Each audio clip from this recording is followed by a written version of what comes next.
Welcome back to তানির রান্নাঘর। আজকে মালপোয়ার একটা রেসিপি নিয়ে চলে এসেছি, আর সাথে থাকবে আপনাদের জন্য কিছু টিপস। যাদের মালপোয়া মানে ভেতরটা খুব সুন্দর হয় না বা ফুলে না, তাদের জন্য এই ভিডিওটা খুব হেল্পফুল হবে। তো চলুন ভিডিওতে মূল পর্বে চলে যাই। প্রথমেই এখানে নিয়ে নিচ্ছি 2 কাপের মতো ময়দা। তো দেখুন 2 কাপ ময়দা দিয়ে দিলাম। এবার দিলাম 1 কাপ সুজি।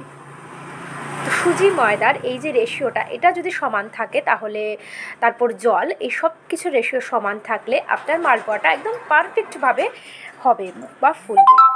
এবার দিয়ে দিলাম সামান্য লবণ। এবার দিয়ে দিচ্ছি 2 কাপ ময়দার সাথে 2 কাপ জল। আর জলটা এখানে ঠান্ডা জল ব্যবহার করবেন না।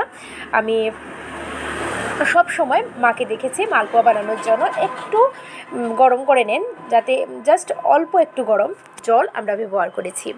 তো আবার বেশি গরম হলে কিন্তু মালপোয়াটা নষ্ট হয়ে যেতে পারে। এবার দেখুন আমি আরও হাফ কাপের মতো জল নিয়েছি, কারণ আমার সুজিটা এখানে একটু মোটা আছে, তার জন্য জলটা একটু কম বেশি লাগতে পারে। আপনাদের সুজি যদি কম ছোট থাকে তাহলে সুজি মানে জলটা কম লাগবে।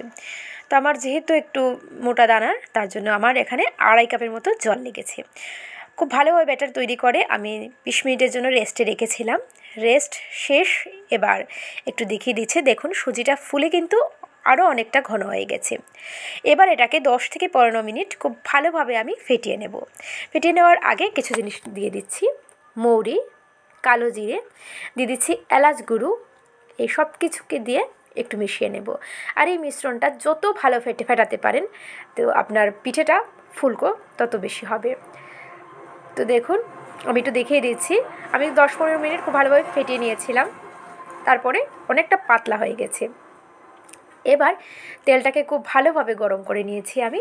গরম করে হাতার সাহায্যে একটা দিয়ে দিচ্ছি। দেখুন দেওয়ার পরেই সাথে সাথে নাড়া দেবেন না, জাস্ট অল্প একটু ওয়েট করলেই দেখবেন ওপর থেকে ফুলে উঠেছে। তারপর উল্টে দেবেন।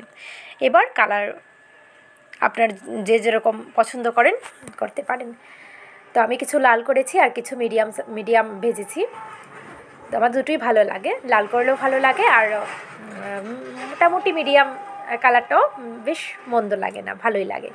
এইভাবে করে সব পিঠেই আমি ভেজে নেব।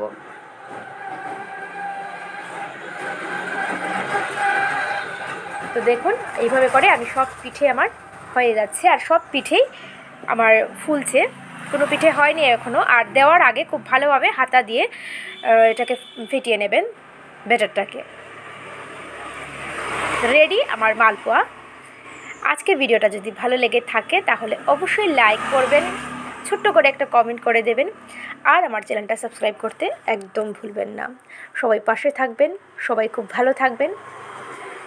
আজকে এই অবধি, নতুন ভিডিও নিয়ে আবার দেখা হবে খুব তাড়াতাড়ি।